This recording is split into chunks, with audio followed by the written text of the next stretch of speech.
Blessed greetings from One Spirit Church. Experience spiritual growth and inspiration with our weekly sermon. Magandang hapon po sa inyong lahat. Nakakatuwa. Galak na galak yung puso ko nang narinig ko yung worship team. We got a new worship team. Worship team, next time, ano ba, mas mahaba? Parang gusto namin ni Sister Sandy sumayaw. Sister Sandy, sayawan natin to. Sister Glacy, sayawan natin to, di ba? So we give all the glory and thanksgiving to the Lord Jesus Christ. Maraming salamat sa worship team. So yung ating pong word for today will be the continuation of the word na ibinigay ni Brother LD at yung huling turo ni Brother Pastor Attorney. So ngayon po, itutuloy po namin to with the topic na building our Christian life on solid foundation. So bago po yan, let's put ourselves in the presence of God and ask for the Holy Spirit to give us the wisdom in hearing His voice. Lord God, all glory and thanksgiving to you, Lord God. Lord, sa araw na ito, we are more than excited sa binaba mong word para sa amin, Lord God. Lord, ito po yung inihahanda mo ang bawat isa sa amin, Lord God, na maging matibay, na sa aming Panginoong Jesucristo lamang kami aasa. Our rock, our foundation, Lord God. With the Holy Spirit in us, enlighten us, Lord God. Help us to understand your word, Lord God. And let us open ourselves as we check where we are now, Lord God, in our Christian faith and Christian journey to you, Lord God. And Lord God, not according to my word, not according to my wisdom, but only the Holy Spirit giving the grace for us to understand and to hear, Lord God. Tulad nga po ng sinabi mo, makinig ang may pandinig, Lord God. And here we are, opening our ears, our heart, our mind, and our well-being to you. As we humbly submit ourselves unto you, give us your word, Lord God, and enlighten each and every one of us with the grace of the Holy Spirit. Guide us, lead us, and help us to understand. This we humbly pray in the most holy name of our Lord Jesus Christ. Amen. So, ito po yung continuation ng teaching natin, building our Christian life on solid foundation. Pero para po mas madali nating maintindihan ito po ay ibinaba natin ulit sa isang parable. Di ba? So, this time ang parable po na to, yung tinatawag na the parable of the wise and foolish builders. Naku, parang nagre-rema sa atin kasi mayroong mga ginagawa dito, no? So, mga builders, sana maki-join din sa dito, no? Tapos, mamaya, i-recap natin yung ano ba yung nangyari ng Bagyong Christine. Bakit nagkaroon ng maraming disgrasya? So, we pray for our Lord God to enlighten us and help us to understand. Okay. So, yung key scriptures po natin, so may title siya na Build on the Rock. Matatagpuan po natin siya sa Luke chapter 6, 46 to 49. Meron po rin siyang nasusulat sa aklat ni Mateo or ni Matthew 7:24 to 27. Atin pong basahin. Bakit ninyo ako tinatawag na Panginoon? Gayong hindi naman ninyo sinusunod ang mga sinasabi ko. Sasabihin ko sa inyo kung ano ang kaintulad ng taong lumalapit sa akin. Nakikinig at sumusunod sa mga sinasabi ko. Katulad siya ng isang taong humukay ng malalim at nagtayo ng bahay sa pundasyong bato. Nang bumaha at dinaanan ng malakas na agos ang bahay, hindi iyon niyanig dahil matibay ang pagkakatayo.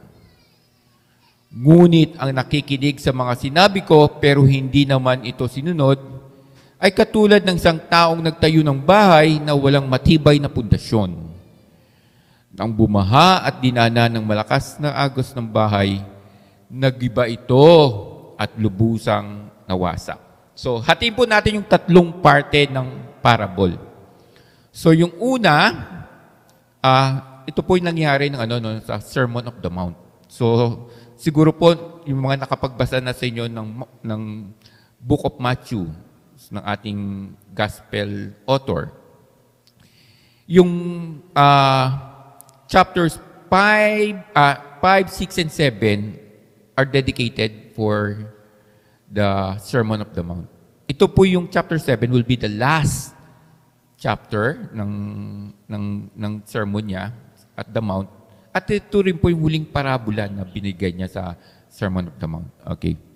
So, ang una pong dito is yung 46 to 47, tinanong niya yung mga nakikinig. Bakit niyo ako tinatawag na Panginoon? Gayong hindi naman ninyo sinusunod ang sinasabi ko. So, sino nagtatanong? Si Jesus Christ. So, ganun din ako mamaya. Tatatungin ko rin kayo. Where are we now? So, pero dito kasi, sasabihin ko sa inyo kung ano ang kahalintulad ng isang taong lumalapit sa akin at nakikinig at sumusunod sa mga sinasabi ko. Yung pala yun, hindi lang pala dapat makinig. Kailangan din palang sumunod. So, later po, itutuloy natin yung ano ba yung pagsunod. Okay. Then, ito na yung parable. Katulad siya ng isang taong humukay ng malalim at nagtayo ng bahay sa pundasyong ng bato, nang bumaha at dinaanan ng malakas na agos ang bahay, hindi iyon nayanig dahil matibay ang pagkakatayo. Ngunit ang nakikinig sa mga sinasabi ko, pero hindi naman ito sinusunod ay katulad ng isang taong nagtayo ng bahay na walang matibay na pundasyon. Nang bumaha at dinaanan ng malakas na agos ng bahay, nagiba ito at lubusang nawasak. Ang prayer ko ngayong hapon sa mga pumunta po dito, nakikinig. Makita rin po sana ninyo yung binababa sa atin ng Panginoon Kristo. Hindi lang ito pagdinig. Kasama po dito yung pagtanggap at pag-confirm na, Lord, here I am. Susunod po ako sa iyo. So, yun po sana yung prayer ko para sa lahat ng nakikinig. Okay. So, tingnan po natin yung context.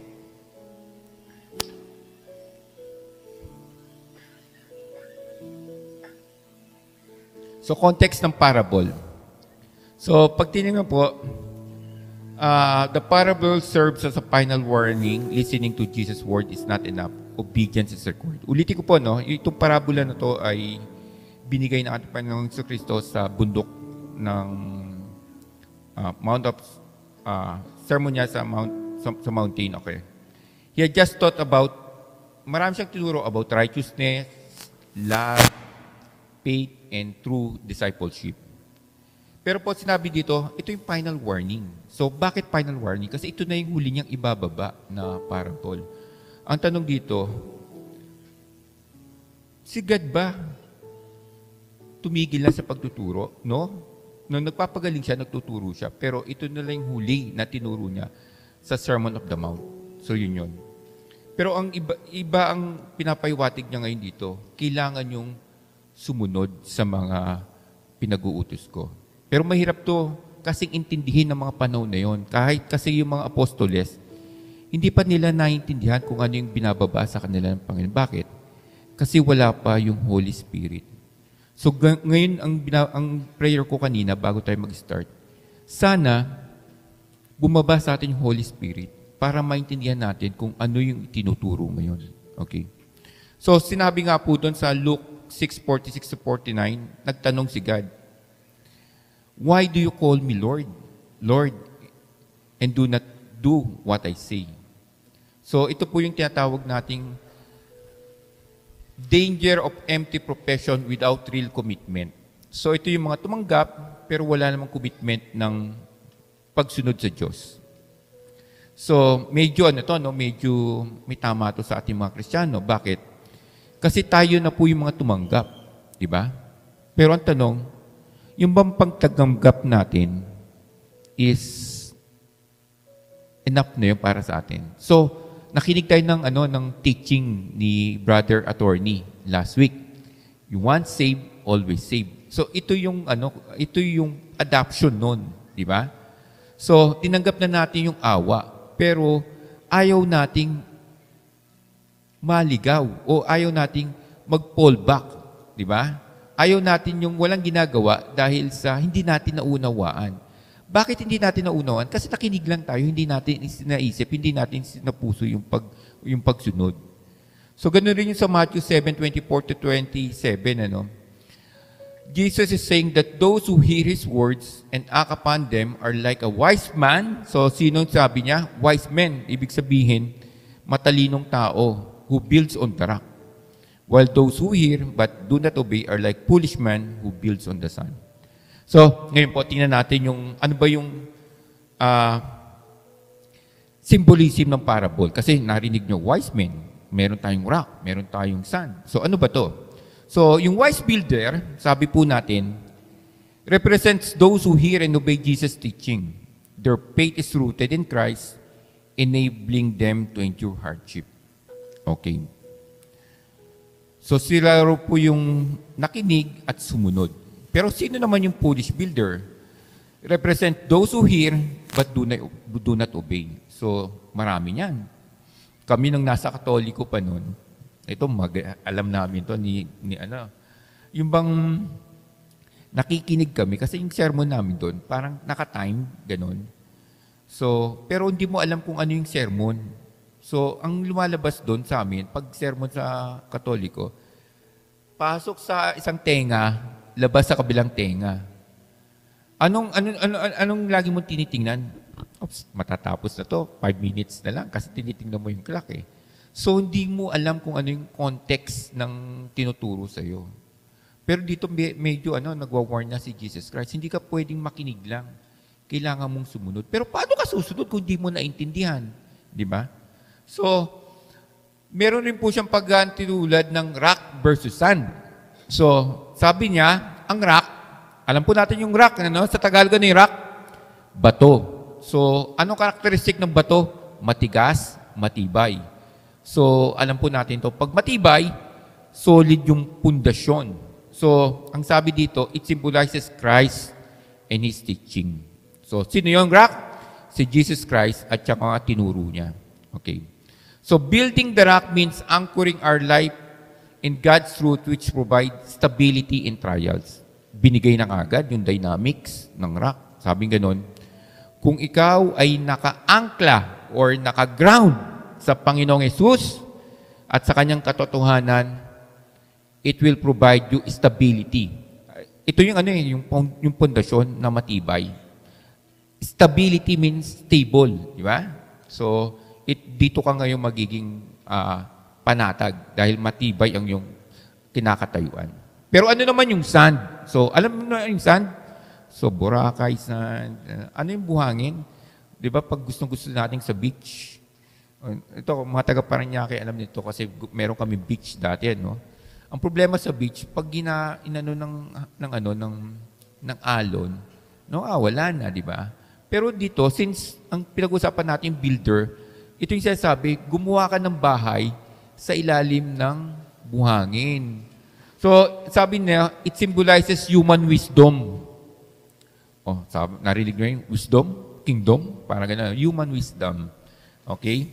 Worldly values or self-reliance. A life built on this will collapse when tested. So, sinasabi dito, kung ang pinanghahawakan mo ay yung galing, talino, yaman, kakayahan mo, darating ang panahon na bibigay ito.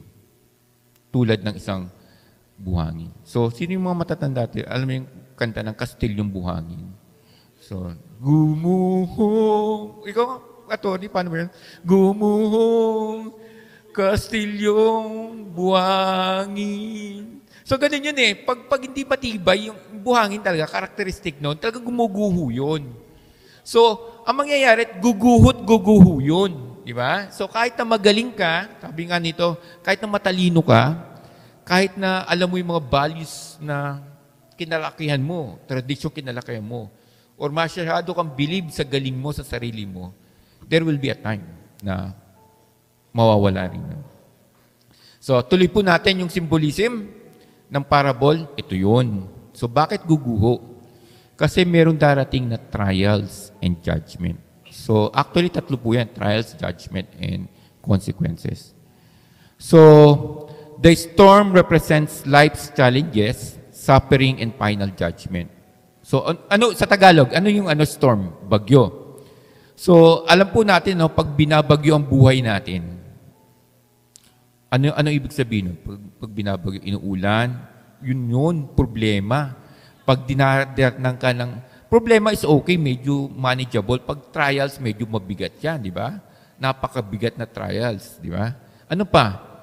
Problema, trials, kabiguan, pagsubok, di ba? Ang daming dumarating na ganyan. All the negative events that may even happen in your life without even asking it. Di ba? Hindi mo naman hiningi yan eh. Teka, bakit nga ba may problema? Alam niyo ba yung taong walang problema? Dalawa lang yan eh. Ano yun? Sino? Alam ni Brother Elde yun sa atin. Sabi, pag wala kang problema, it's either abnormal ka, baliw, di ba? Kasi you don't mind eh, di ba? Or second, patay ka na, di ba? Kasi wala ka ng problema eh, di ba? Pero hanggat buhay ka, ito nga yung sasabi, hanggat nasa earth ka, more expected to you. Darating at daratnan ka ng trials. Ang tanong, ang trials ba is from God o kagagawan mo? It does not matter. Ang sinasabi natin is darating yung problema. Sinabi dito, ang parehas na bahay, so yung bahay na gawa sa bato, gawa sa pundasyong bato at ang bahay na gawa sa pundasyon ng buhangin, ay parehas na magkakaroon ng difficulty. Pero sinabi diyan, yung matibay na pundasyon sa bato, yun ang matitira. Okay, so yun lang po yung symbolism nun, ano? So, ito po yung teaching natin ngayon. So, ngayon lang po tayo mag-umpisa. So, building our Christian life on solid foundation. So, ito yung tinatawag nating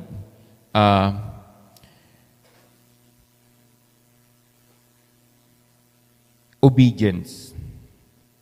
The importance of obedience, ang kahalagan ng pagsunod. So, Jesus emphasizes that hearing His teaching is not enough. Sabi niya kanina, tawag kayo ng tawag sa akin ng Lord, Lord. Ano sabi niya? Hindi naman kayo nakikinig at sumusunod sa akin. So sabi niya, hearing His teaching is not enough. One must also put them into practice. So ibig sabihin pala, ang pag-obedience pala kasama pang practice. Iba pala yun, ano? So, hindi pala yung sumunod ka lang, but rather, sa buhay mo, ano yung pagsunod? Isa sa buhay mo, ibig sabihin, ipapractice mo, gagampanan mo, di ba? So, sabi diyan, the wise builder represent those who obey God's word, while the foolish builder represent those who ignore it.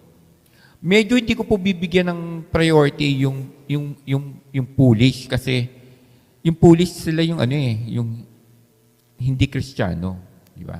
Kasi hindi sila yung nakikinig di ba? Alam natin yung consequences niyan. Pero ang gusto ko pong bigyan ng pansin is yung tayong mga Kristiyano na supposed to be nakikinig at sumusunod. Okay. So, sabi po dito, pangalawang turo sa teachings natin is strong foundation is essential. Ano yung essential? Sabi nga, lugaw ba is essential? Diba? Ano ba yung essential? Ang lugaw is basic and mahalaga. Parang ganon. So, yung parable na to, sinasabi natin, yung buhay na nakaangkla sa Panginoon Kristo o yung tinatawag nating solid rock, kaya niyang malampasan, tapatan, o higipitan ang mga pagsubok o challenges. Yung pag mahina ka, wala na. End of the story, bibigay ka na lang. So yun yung yung palang pagiging pagsunod. So kanina sabi, importance is obedience. Pero yung strong foundation pala, yung pagsunod, sinabi kasi kanina yung pagsunod is obedience, yung paglalagay ng pundasyon. Kailangan raw. So parang sa mga architect natin, at sa mga civil engineer, kailangan pala yun is necessity. So, pundasyon plus mga poste, ito yung mga pangangailangan natin para maging matatag na Kristiyano. So, sunod po natin. Trials and challenges are inevitable. Ito yung sinabi ko kanina. Pag wala kang problema. So ang sabi natin dito, Pero tanungin ko muna sa inyo. Okay. Honestly, sagot muna kayo. Meron po ba dito na hindi nakaranas ng pagsubok? Teka, masyado malalim yun. Ito na lang, simple na lang. Meron po ba sa ating dito na walang problema? Yan, di ba? Meron, di ba? So, the mere fact na meron tayong problema at saka may pagsubok, yung synthesis na trials and challenges are inevitable, mangyayari at mangyayari yan. So, kasi lahat tayo may problema, di ba? Okay. Pero iba po ito eh. So, sinasabi dito, since nasa turo po tayo ng solid foundation, both builders experience storm, pero yung difficulty ng buhay, kaya mong tapatan when you have your faith in Jesus Christ. Kay Jesus Christ lang ba? Yes, kay Jesus Christ lang. Bakit? Sinabi po yan sa 1 Corinthians o 1 Korinto ng 3:11. Dahil wala ng pundasyong maari pang ilagay maliban sa nailagay na. At ito'y walang iba kundi si Jesucristo. So, maliwanag po yun. Ano? So, kung ang pundasyon mo is si Jesus Christ, doon mo i-build yung susunod mong pampatibay sa sarili mo. So, ibig sabihin pala, yung base mo, yung pinakailalim mo, yung Sister Glacy, ang tawag dun sa puting mo, panulakang bato, yung puting mo, dapat si Jesus Christ. Then doon mo ngayon ilagay yung mga layers of di ba? Yung galing mo, experience mo, yung pamumuhay mo, doon mo ngayon ipatong lahat para maging matibay ka. So, ibig sabihin, kung unahin mo yung matibay na pundasyon, which is si Jesus Christ, parang 100% guaranteed ka na. Di ba? Yun pala yun, 100% guaranteed na tayo. So, ang tanong, does it end, sabi natin yun yung pinaka-essential, does it start there? Ang tanong, does it end there? Yun po yung susunod nating aral. Okay. So sabi rin po sa teachings natin yung superficial versus genuine faith. Ano muna yung superficial? Sa Tagalog, mababaw. So ang mababaw na pananampalataya versus sa totoong pananampalataya. So a shallow or uncommitted faith is like building on the sand. So cannot endure hardships, while a deep-rooted faith like building on the rock remains steadfast. So, ganun rin po yung sinabi, Pag mababaw yung pananampalataya mo, parang buhangin ulit yan. Hindi mo kaya yung mabigat na problema. Okay. The good thing, yung characteristic nating Pilipino. Alam mo, sabi sa atin, tayo mga Pilipino ay resilient. Resilient.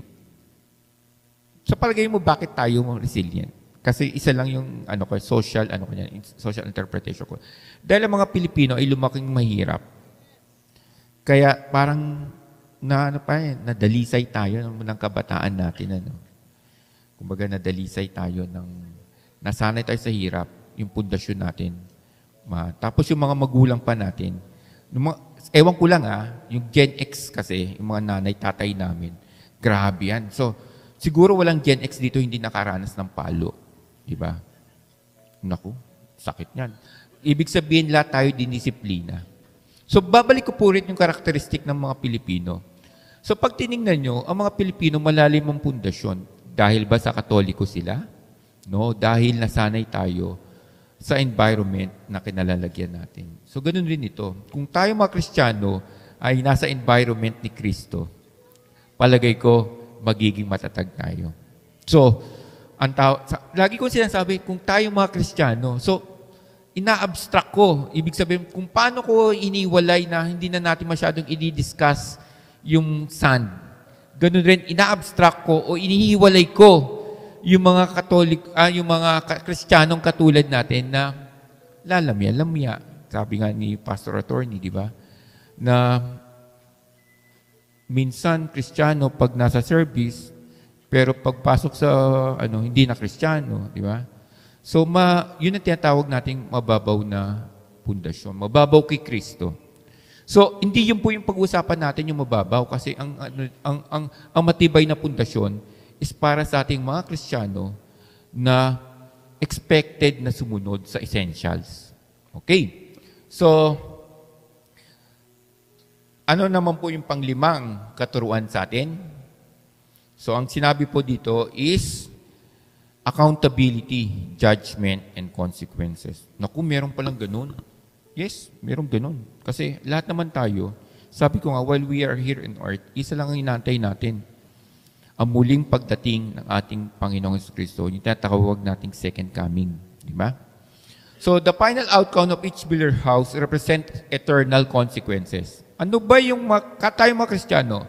Ano ba yung sinasabing reward sa atin na ano? Di ba? Sabi, buhay na walang hanggan. Di ba? So, tinuro rin sa atin yung kingdom of God. Di ba? Ano pa yung sinasabi natin na tayo ay sabay-sabay aakyat sa langit kung tayo ay magiging, di ba, mabuting Kristiyano. Kung tatanggapin natin at susunod tayo. Kung magiging obedient ba tayo. So, meron palang ganung reward or promise, di ba? So, yun yung sinasabi na makukuha lang natin to sa judgment. Pero ang tanong, sir, ang nilagay mo dyan, accountability, judgment, and consequence. Kasama rin dyan yung accountability. So tayo mga Kristiyano, accountable ba tayo sa pang-araw-araw natin? Accountable ba tayo sa mga ine-expect sa atin? So pag lagi yung, at the end of every teaching, ang laging tinuturo ni Brother LD, ni Pastor Attorney, tinuturo ko lagi magdasal, fellowship, di ba? Laging ganon. Kasi expected to sa daily natin. Kasi Kristiyano nga na tayo eh. Ang tanong, dumaraan rin ba tayo sa pagsubok? Tayo mga Kristiyano. So, pag ba dumaan ka sa pagsubok, Lord, di muna ako magdadasal ngayon. Ha? Parang dati mahaba ako magdasal ngayon. Na lang, Our Father na lang kasi sa mga loob ko eh. Parang ganun. So, parang, ganun ba yun? Dahil sa pagsubok, bibigay ba tayo na katulad ng isang buhangin? So, di ba hindi? Ang gusto natin is nakaangkla pa rin tayo sa pag-ibig ng Panginoon. Hindi tayo bibitaw. In the same way, dahil hindi bumibitaw sa atin yung Panginoong Jesucristo sa atin. Amen. So, fill in the blanks po tayo. Sige. Anybody can, foolishness is ignoring. Pero may definition na po ako dito eh. We may be representing the foolish builders, those who hear but do not act on Jesus' words. So without a strong foundation, our lives are vulnerable to many different types of destruction. So, foolishness is what? So, fill in the blanks. Is ignoring what? God's warning. Tama si attorney, pastor attorney. Foolishness is what? Ignoring, kanina, Christ's word. Nakalagay dyan eh. Christ, Jesus' word. So, Jesus Christ's word. Okay. Foolishness is ignoring what? God's love. Tama si Kuya LD. Ano pa? Foolishness is what? Ignoring what? Ano ba yung tinuturo sa atin? Grace. Sabi, God's grace. Di ba? Pag medyo hindi mo naintindihan yung God's grace, that's foolishness. Di ba? Thank you, Sister Maan.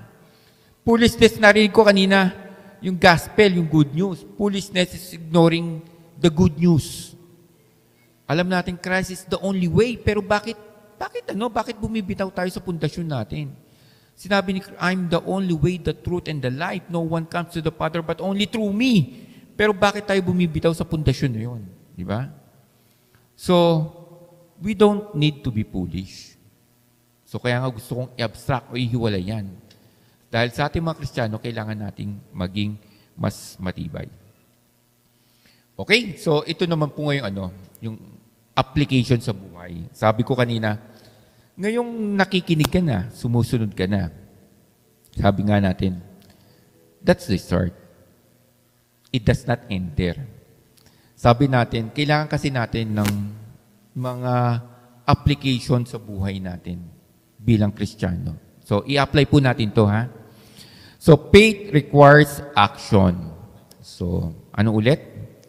Faith requires action. Ayan, tinuro yan ni attorney last week. Sabi nga, hindi ka once saved, always saved. Di ba? So, kung meron kang, dinipine namin ni attorney yung one is believing and the other one is having faith. Di ba?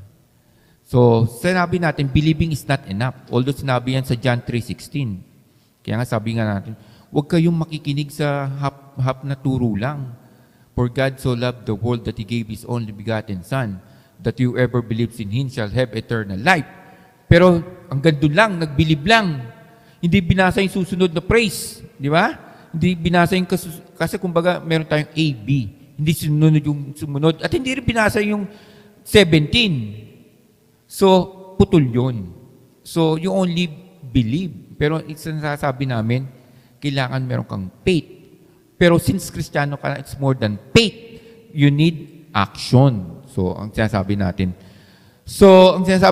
we need to live in it. So, hindi lang tayo makikinig sa mga turo, but we need to make our faith effective. Paano yun?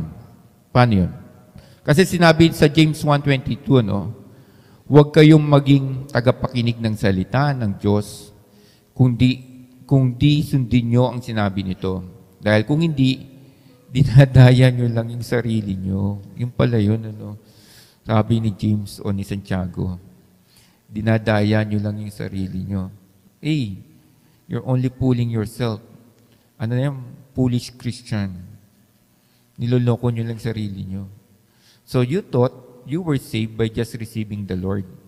You thought that the grace has been given to you, and yet, nagkakasala ka sa banal na Espiritu Santo in your action, in your own words. So, nabanggit po yun ni attorney, kailan tayo nagkakasala sa banal na Espiritu Santo? So, ganyan pala, we need more living in it in our daily life. Living in it, ipapamuhay natin. Okay?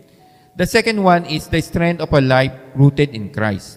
So, habang nabubuhay pala tayo, kailangan naka-angkla or grounded tayo sa Panginoon si Kristo o sa pag-ibig ng ating Panginoon si Kristo. Kasi sinasabi natin, pag tayo ay naka-angkla sa Panginoon, we can stand firm in trials, sa losses, sa sufferings, and persecution. Ito guilty ako. Kaya nga, ito yung binaba sa akin. For this week, alam ko na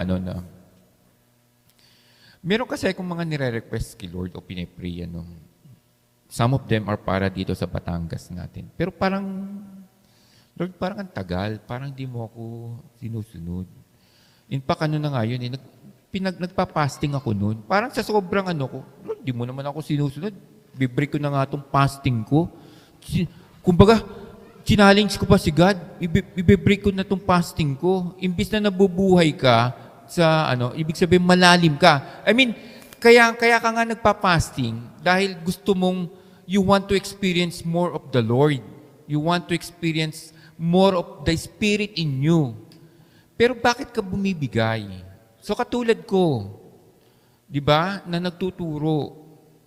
So mabibilang ba ako sa nagtuturo na later on sasabihin ni God na mga nagturo na hindi ko kilala? Remember, merong sinabing ganyan, di ba? Sa Matthew rin. Tawag ka ng tawag ng Diyos ko, pero hindi pala ako kilala. Bakit? Kasi one time bumigay ka Tinanong mo ko So ang tanong, Kristiyano ka na, nagtuturo ka na, ikaw pa yung nagsasabi. Pero na-realize mo ba yung pagkakamali mong nun? Bakit?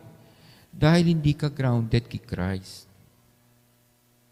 Dahil hindi si Christ yung yung intention mo.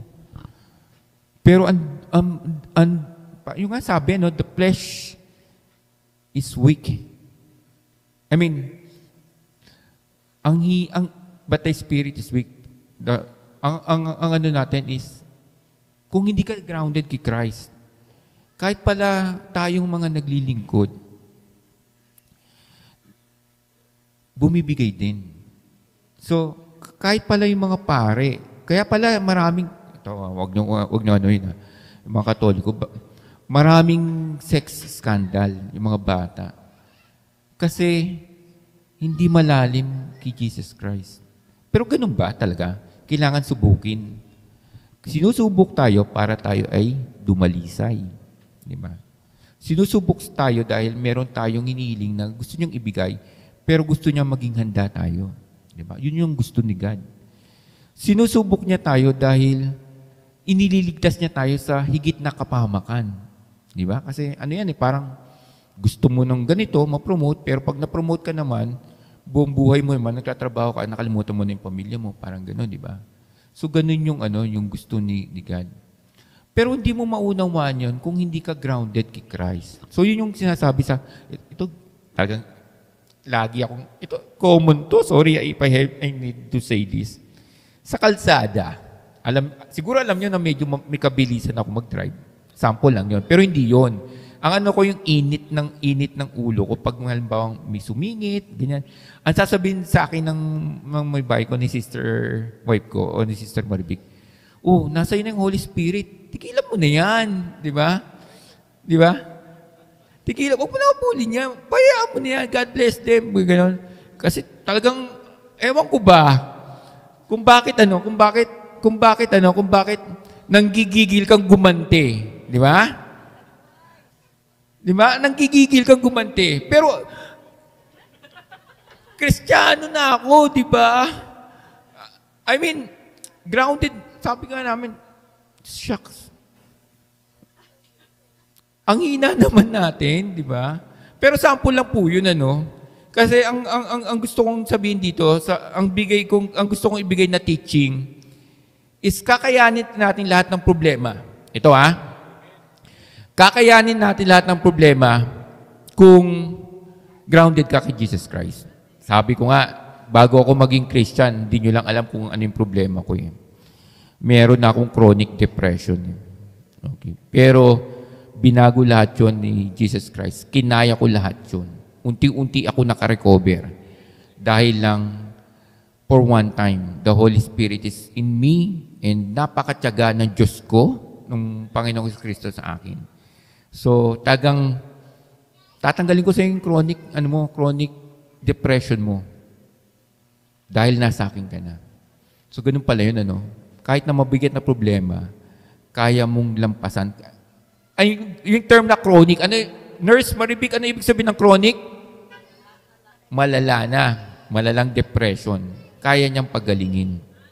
So, tayo pa kaya na simple lang yung problema na pagdadrive lang, hindi niya makayang pagalingin yun. Okay. Sorry na, Lord, sabi ka. Sister, okay. Patawad po. So, napakagandang halimbawa niyan, di ba? Okay. So,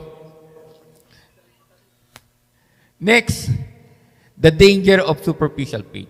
Ito, guilty tayo rin dito. Attorney, some people claim to follow Christ but lack real transformation. Ito yung, sorry if I need to say this. Mga Kristiyanong hindi naman tunay na nagbago. Hindi naman tunay na, bakit ba ang laki ng expectation sa ating mga Kristiyano? Di ba? Bakit? Kasi, your Lord is holy. Di ba? Be holy for I, the Lord is holy. Yun expected sa atin na maging holy rin tayo. Yun rin expected sa atin, kung gusto mo ng kaligtasan, come and follow me. Di ba? So, mahirap pala maging Kristiyano. No. Masarap maging Kristiyano. Kasi, guaranteed ka ni. Kanina, di ba sabi ko, judgment, etc. and so on, meron ka ng guaranteed di ba? Guaranteed na buhay na walang hanggan. So, masarap rin maging Kristiyano dahil kahit na may problema ka, kaya itong mabigyan ng solusyon. Itong pinakamaganda. Kahit na may malalakang sakit, gagaling ka. Tapatan mo lang ng tamang pananampalataya, sabi nga ni attorney. Di ba? So, hindi maging mahirap maging Kristiyano. Ang kailangan mo lang is maging matibay ka sa pundasyon mo sa Panginoon Kristo at gamitin mo ang biyaya ng banal na Espiritu Santo upang sa araw-araw magampanan mo ang tungkulin mo bilang Kristiyano. Okay. So, ito po yung binanggit ko ulit, judgment and accountability. Oy, 2 beses mo na binanggit yan. Binanggit mo kanina sa component o yung characteristic, pero binanggit mo rin yung judgment and accountability. Kasi po sinabi nito, ang buhay na binuo sa pamamagitan ng Panginoong Kristo ay magiging matatag. Kasi sinabi sa Proverbs 10:25, kapag dumating ang pagsubok sa buhay na parang bagyo, maglalaho ang taong masama, ngunit mananatiling matatag ang taong matuwid. So yun po yung natin. We need to be righteous. And we cannot be righteous if we will not be obedient. So yun po yung term natin kanina. Okay. So nakakasunod naman po lahat. Amen. Okay. So ito naman maganda. Kasi walang kwenta yung hindi natin ilalahad naman sa pang-araw-araw nating buhay.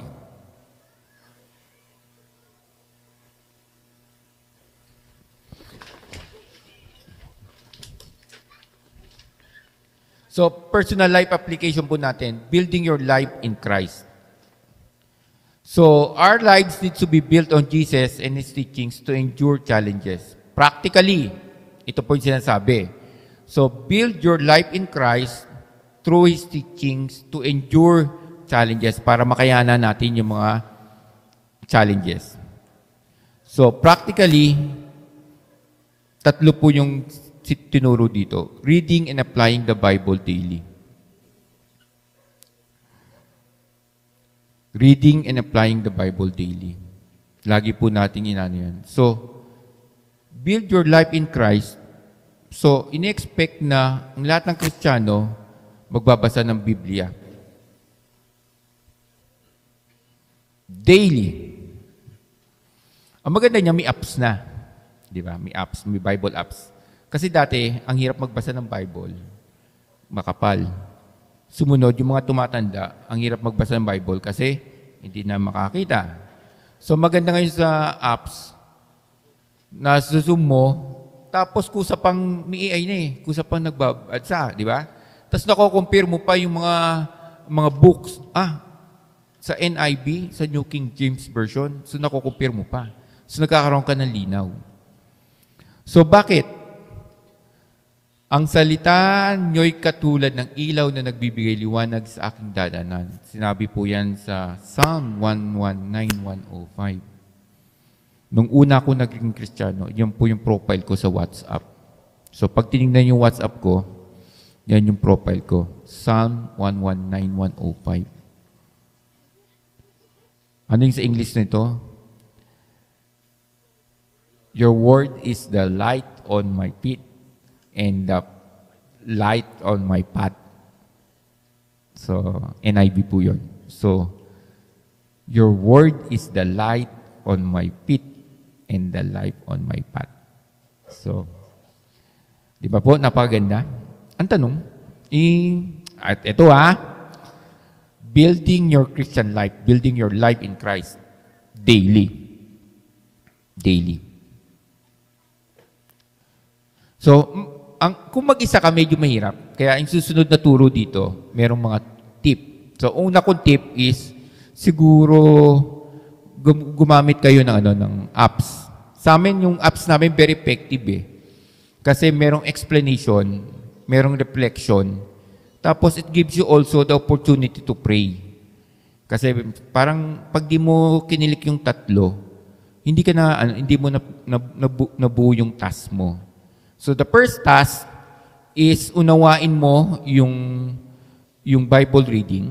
Okay. The second task is mapakinggan mo yung pagpapaliwanag o yung reflection, yung adoption nito sa buhay. And third is you pray. The third task is to pray. So when you pray, meron yung parang soaking music, tapos then if you did this, napuno mo na. Ang maganda yung libre yun. So, ang tanong nito, bakit yung ibang pastor sinasabi, wag sa apps? Well, hindi ko po alam yan, pero ang Panginoon ni Jesucristo na po yung nakikipag-usap sa inyo pag ginagawa niyo to. Okay? Kasi sa amin ni Marvic, ginagawa namin to pagkagising. Pagkagising alas 3. Minsan nalilate ako, hindi ako nagising na alas 3. So, since marami ka nang gagawin, habang nagdadrive na lang papunta sa office, so yung apps namin, so yun yung ginagawa namin. So, mabuti po na magbasa. Pero ito, everyone, dun po sa One Spirit everyone. Si Brother Noli po, everyday nagpapadala ng magandang balita. Okay, ewan ko lang kung hindi pa maganda pa sa option. Ang maganda sa ni Brother Noli, buo yung magandang balita. Hindi lang siya verse, di ba? Istorya. So, pag ninamnam mo yon with the Holy Spirit in you, alam mo kung ano yung pinapakiusap o binababa ng Banal na Espiritu Santo ng araw na yon. So pag may oras ako, ginagawa ko, nagbibigay ako ng reflection. So, sorry Brother Noli kung halimbawa hindi na ako nakakapagbigay ng reflection. Ibig sabihin lang ng busy. Pero binabasa ko po yun araw-araw. So ganito, no? So kung hindi pala wala akong Bible or yung walang Bible, hindi rin yan excuse. Yung wala pong Bible, bibigyan namin ng Bible. Taas lang po yung kamay, kukunin ni Sister Sandy yung pangalan, bibigyan po namin ng Bible. Okay. Kung gusto nyo pong English, Tagalog, bibigyan po namin kayo ng Bible. So, ganun din po, no? Huwag rin po natin gagawin yung nakabasa ka ng isang verse, ipo-forward mo. Kasi, alam mo, dati sa Katoliko, ang tawag natin, parang chain letter, Pinaikling chain letter. Kasi media yon, pinoward mo lang. Walang meaning. Parang yung pastor namin dati sa lumang simbahan, forward lang ng forward kumbaga screenshot, tapos ipo-forward sa'yo. Hindi niya alam, napadala niya na yun ng isang araw, so paulit-ulit. Diba? Kasi walang discerning hindi niya alam kung ano yung binababa niya. So, medyo mag-ingat rin po tayo sa pag-share, di ba? Kasi ang sinishare natin is salita ng Diyos. At ganito po to. Si God, binababa niya to para palalimin niya yung relationship sa iyo. Okay. Hindi po siya basta-basta task lang. Okay. So, kailangan niya pong yan. Okay. Next. Praying consistently for wisdom and guidance. Sabi kasi sa James 1:5, kung merong nagkulang sa inyo ng karunungan, humingi siya ng Diyos. If any one of you lacks wisdom, sabi ganon, pray for the Holy Spirit. So, nasa Santiago 1:5 po yan, James 1:5. Praying consistently for wisdom and guidance. So, alam na po natin yan, hindi tayo basta-basta dasal lang ng dasal. You ask for God's wisdom. Di ba? So, sabi ko, pag ka ng Bible, kasama po doon yung wisdom na binababa. And sabi rin dito, humingi ka rin ng guidance. Ito, dito ko na-pick up to kay Sister Sandy. Lagi akong humingi ng guidance kay Lord. Kay Sister Sandy ko po naririnig yun. Daily. So kung hindi po kayo marunong, magkakaroon po tayo ng session kay Sister Sandy kung paano humingi ng guidance kay Lord. Okay.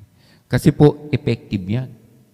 Effective yan. Lalo na sa aming mga nagtatrabaho, lalo na sa aming mga mataong hinahawakan, effective po yan. Lalo na kung may partner kang di kayo okay, effective yan. So, kailangan na ng guidance ni Lord. Okay? Trusting God in difficulties rather than relying on emotions. Ito yung nangyari sa akin. Put yourself on trust. Huwag mong pansinin yung nararamdaman mo. Kasi yung emotion mo, pwedeng paglaruan ng kalaban yan. Di ba? Di ba? Yung emotion mo, yan ang pinakamadaling pasukin ng ng kalaban, yung emotion. So, ang tip ko yan, trust God lang. Huwag kang magde-decide ng galit ka. Huwag kang magde-decide na masyado kang masaya. Parang ganyan, di ba? May mga ganyan. So, put everything in context of God's guidance. Okay, so, next. Overcoming life storm naman. So, personal life. Nasa una pa rin po tayo. Storm can be financial struggles, health crisis, relationship problems, spiritual thoughts. So, paano mo ma-overcome to? Alam mo yung tinuro sa amin, Lord, yung word na, Lord, tinataas ko na po sa ito. Ito yung common na narinig natin. Ipagpasa Diyos mo na lang yan.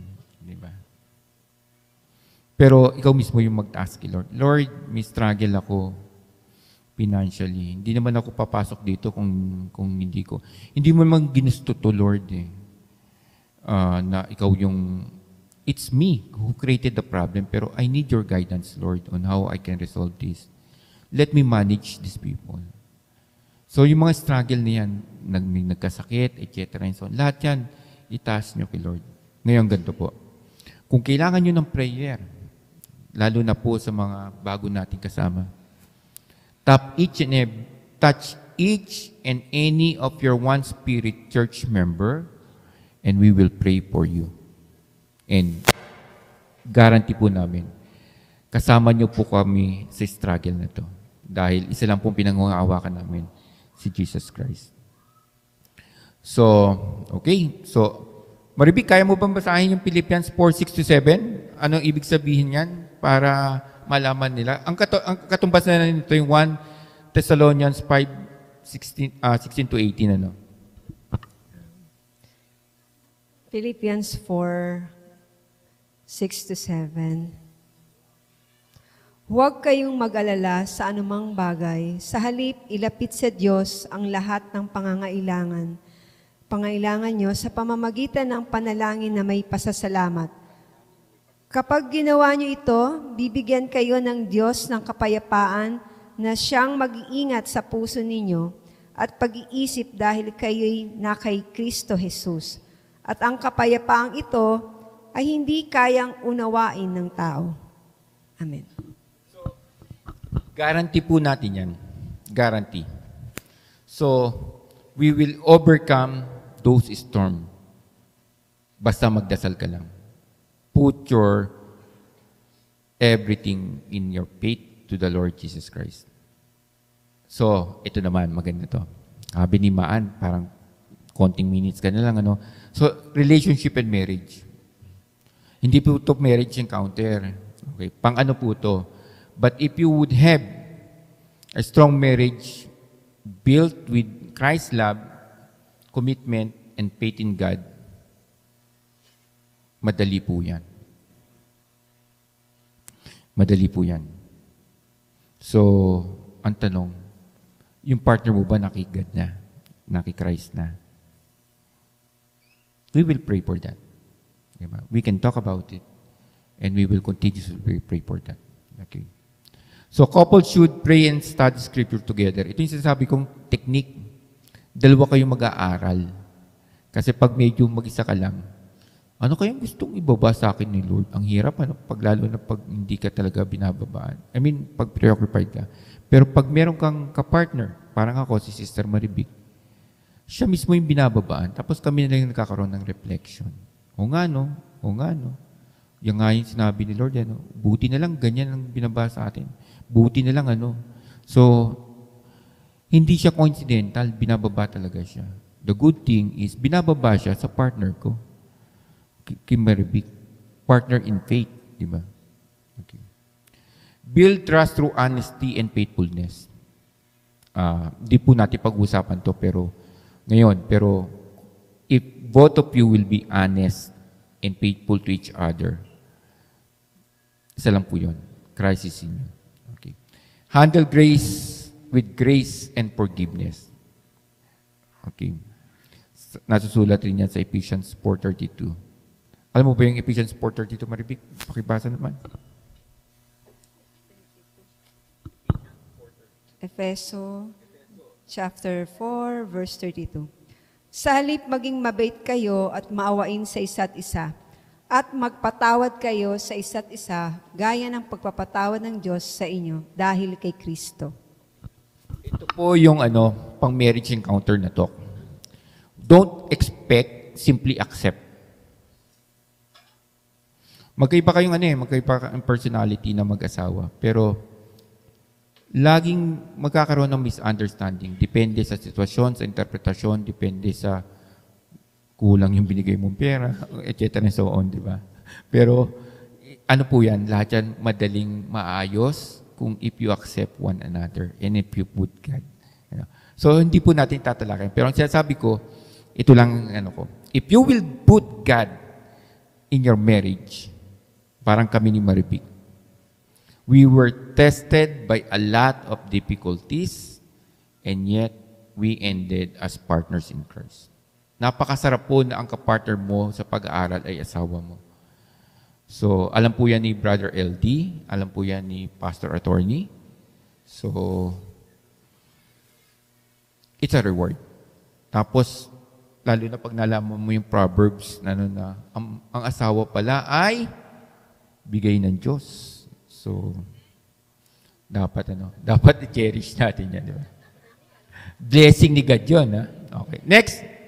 3 na lang po. Tapusin ko lang yung 3. Tapos, we're okay na. So, parenting and family life. Ito naman po yung sa mga anak natin. So, naririnig natin. Sumusunod tayo. Pero ang tanong, naibababa mo yan sa mga anak natin. So, again, hindi po ito guidance counseling. Ang turo po natin is palaki natin ng tama yung anak natin. Kasi, alam mo mga bata ngayon, ulit, Gen X, lumaki tayong mahirap, kaya tayo ganito. Ngayon, ang katwiran naman natin mga tatay, nanay, ayoko kasing danasin ng anak ko yung mga dinanas ko ngayon. Kaya bigay ka ng bigay, di ba? Noong 1970s, mayroong Laki Salayaw, Jeff Rocks. Di ba? Ganun yung mga bata. Pero ngayon, ang batang laki sa gadget, laki sa sa mga quick, instant coffee, instant order, etc. and so on, hindi marunong mag-antay. Kulang sa pasensya, di ba? Kulang sa reasoning, di ba? Kasi hindi nagbabasa kung ano rin narinig. Hindi napapangaralan. Kumbaga, ewan ko ba yung mga bata ngayon, buti na lang, there's still a way. Kumbaga, sa akin, a way lang dyan is, if you put the Lord Jesus Christ in providing discipline to your kids, but rather putting your children in your same faith, ibig sabihin maging Kristiyano rin sila. Palagay ko, everything will be okay. Bakit? Sabay na kayo magba-Bible study, 3 na kayo 4 na kayo. Kung dati, hirap ka sa isa, ang isang techniques 2, pero pag marami na kayo nagba-Bible study, marami nang bababaan si God. Grace po yun. So, ngayon po, ito yung inano sa akin, meron akong anak na hindi but God will make a way. Sabi nga ni Don Moen, God will make a way. Di ba? So, when there seems to be no way, you just really need to trust and put your trust everything in the Lord Jesus Christ. Hindi mo lang sinusubukan Di ba? So, susunod po yung anak natin. And the good thing is, kasama po dyan yung reward, yung consequences, yung judgment later on. And napakabuti ng Panginoon para sa atin. Okay. So, next po. Career and success. Ito, if you will put God, medyo two-edged sword. Meron kasing, nung makuha yung success, naging successful sa career, nagkaroon pa ng kumbaga, fall out, naging busy. Pero ganito yan Ito yung invitation sa mga Kristiyano, katulad ko. Nagtuturo, may fellowship, mahusay na Kristiyano. Pagkasama mo Kristiyano. Pero kasama mo na yung mga kasamahan mo, katulad ni Maki, ni Donon, joke-joke na kung ano-ano pinag-uusapan sa office, di ba? Lahat ng kalokohan, pinag-uusapan nyo na para kang hindi Kristiyano, di ba? So, ang ko niyan, put God. You know to draw the line between work and the presence of God in you. So, magiging reflection rin yan. Ito, tekniko to Yung boss, sa Globe, di ba? Bawal mag-down, ang dami kong platform na hinahawakan sa automation ako Bumagsak yata. Bawal akong sumagot ng WhatsApp pag alas 9. Ang sinasabi ko, tulog na po ako niyan, ma'am. Hindi na ako makakasagot niyan. Tulog na ako niyan. Bakit ang aga mo matulog? Kasi po gumigising ako ng 3 o'clock nagpe-pray ako 4 o'clock, ganun. Sumaga po akong gumising. Nagpe-pray ka ba? Bakit ano? Kasi po ano ba? Dinagamit ko pa. Hindi yun sinungaling, hindi yung white lies. Pero kasi baka sinabi niyo, wag niyo nang gambalain si Sir Rodel ng after 10 kasi hindi na talaga sasagot yan. Pero case to case po yan Wag niyo not true for all. Pero ang sinasabi ko, if you will put God, kasama mo si God in resolving your problem. Katulad ng promise kanina, di ba? All challenges, kaya ni God. Okay, next. Bakit po mabilis tayo? Kasi konti na lang po yung oras. Church and spiritual life. Eto. Dito mag-develop ako. Si attorney nagbigay ng 7 last week. Pero po ito, reminder ko lang. Katulad ng tinuro ko sa presence of the Holy Spirit in us. Kasi we need the Holy Spirit in us. Pero po, gagamitin ko na to. Our church must be built in God's Word and truth. Sinabi po yan ni attorney, sinabi ni Brother LD, na wala kaming pangahawakan kundi kung ano lang yung laman ng Biblia. Hindi po karunungan ng tao, hindi po karunungan na nag-iisip, at lalong hindi po kami nakikinig basta-basta sa YouTube, Facebook, o pagpapaliwanag nila. Dahil isa lang ang pinakikinggan namin, ang baba ng banal na Espiritu sa amin. At hindi po kami nagdi-decide. We ask for the Holy Spirit, for discerning spirit. And we consult the other elders, other Christian, in clarifying. And we agree. Matthew 18, 19, when 2 of you agree. Diba? So, yun po yung namin. So, sa church natin, it must be built with God's Word and truth. Truth lang po. God's Word and truth. At the good thing, bata po yung church natin. We can always discuss about it nang walang pinanghahawakang baggage ba. Diba? Kasi everybody's pressure. Si Pastor Attorney, si Pastor LD, bago lahat. So, open lahat. So, even yung mga guidelines natin, etc. and so on, pinag-uusapan natin yan. Lahat ay makakabuti. Pero ito ay gabay galing lang sa isang, parang constitution namin. Yun lang Biblia. And ito lang yung katotohanan. And the good thing, madali nang sumunod pag lahat kayo Kristiyano na nakakaunawa. Diba? So, I thank God, itong church na to, never pa akong nakaramdam ng, alam mo yung the other side of things, chismis, etc. so on, marites, etc. and so on. So, ang pinag-uusapan lang natin is paano palalakasin yung simbahan, paano palalakasin about isang Kristiyano. Okay, so ganun lang po. True faith is about obedience to Jesus, not just by religious ritual. So, wala po kaming ritual. So, ang inaano po namin. So, ano ba yung ritual? Sir, di ba kayo? Pinapaliwanag po namin yan. Yung halimbawang breaking of bread, pinapaliwanag po. Hindi po yun ritual. Di ba? Hindi po yun ritual. So, wala po kaming ganong ritual. So, I can explain more later on. So, ano ba yung ginagawa ninyo? We can explain it more. Okay. Ang sinasabi ko lang po is, we can enrich our spiritual life if we are strong with the Lord Jesus Christ in us. Then understand the Word through the Holy Spirit. Ito po yung sinabi ko kanina. Na huwag kang basta-basta magpo-forward. Sorry, Pastor LD, kung if I need to say this, si Bimbo ba is kasama na natin? Forward na forward Di ba? Ang ko doon is, for you to be a Christian, you need to accept the Lord Jesus Christ. And you need to understand kung ano yung daily gospel na nasa iyo. Di ba? So, ang ko doon is, we really need to ask for the Holy Spirit. Ito, lagi kong sinasabi, we really need to ask for the Holy Spirit's guidance. So, for our Bible study. Okay? So ito po, binigay ko na po to, pray daily and always refer to God's Word. So lagi po tayong magdadasal.